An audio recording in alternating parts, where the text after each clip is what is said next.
ایک حیرت انگیز اور سچی کہانی ہے جو شاید آپ نے پہلے کبھی نہیں سنی ہوگی۔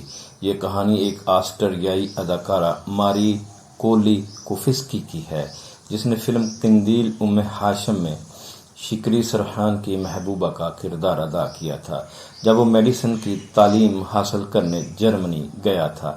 ماری ایک منتشر خاندان میں پیدا ہوئی تھی۔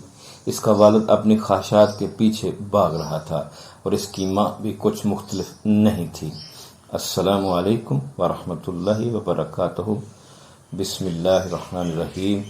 اللہم صلی علی محمد وعلی آل محمد۔ ہم مسلمان کیوں ہوئے، اس سلسلے کی آج کی شخصیت کا تعارف لے کر آپ کی خدمت میں حاضر ہوں۔ آج کی شخصیت کا تعلق آسٹریا سے ہے اور اس کا نام ہے ماری۔ تو اس کی داستان شروع کرنے سے پہلے آپ میرا یوٹیوب چینل سبسکرائب کر دیں اور بیل آئیکن بھی پریس کر دیں تاکہ اس طرح کی ایمان افروز داستانیں آپ تک پہنچتی رہیں۔ ماری ایک منتشر خاندان میں پیدا ہوئی تھی۔ اس کا والد اپنی خواہشات کے پیچھے بھاگ رہا تھا اور اس کی ماں بھی کچھ مختلف نہیں تھی۔ نتیجتاً ماری اور اس کے بہن بھائیوں کی زندگی برباد ہو گئی۔ اس کے بہن بھائیوں نے آسان راستہ اختیار کیا اور ناجائز کاموں میں ملوث ہو گئے، لیکن ماری نے کوشش کی کہ وہ خود کو محفوظ رکھے اور جائز طریقے سے زندگی بسر کرے۔ اس نے ایک کیفے میں ویٹرس کا کام شروع کیا۔ ایک دن ایک پروڈیوسر نے اسے دیکھا اور اسے چھوٹے چھوٹے کرداروں میں کام کرنے کی پیشکش کی۔ اس طرح وہ جرمنی اور آسٹریا میں بطور اضافی کردار کام کرنے لگی۔ جب فلم قندیل اور ہاشم کی شوٹنگ کے لیے ٹیم جرمنی پہنچی تو انہیں ایک جرمن اداکارہ کی ضرورت تھی جو کم خرچ ہو۔ ماری نے اس کردار کے لیے آڈیشن دیا اور منتخب ہو گئی۔ فلم کی کہانی سن کر ماری نے سیدہ زینب رضی اللہ عنہا اور اہل بیت کے بارے میں سوالات کیے۔ اس کے ساتھ کام کرنے والے لوگوں نے انہیں ان کی پاکیزگی اور نیکی کے بارے میں بتایا۔ ماری اس سے بہت متاثر ہوئی اور اس کی روح کو سکون ملا۔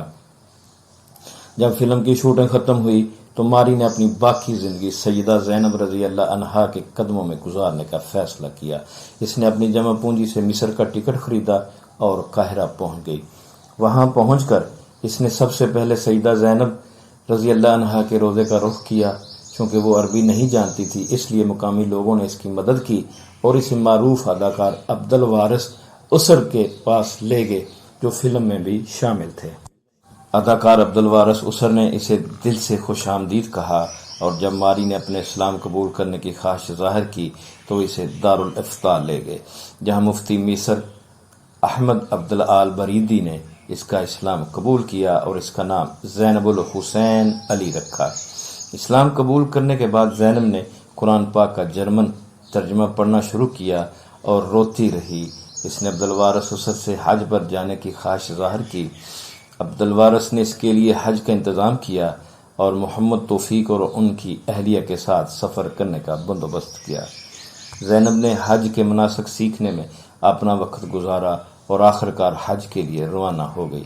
حج کے دوران محمد توفیق کی اہلیہ نے بتایا کہ زینب کو کسی قسم کی تھکان محسوس نہیں ہو رہی تھی اور وہ ہمیشہ ان سے آگے ہوتی تھی۔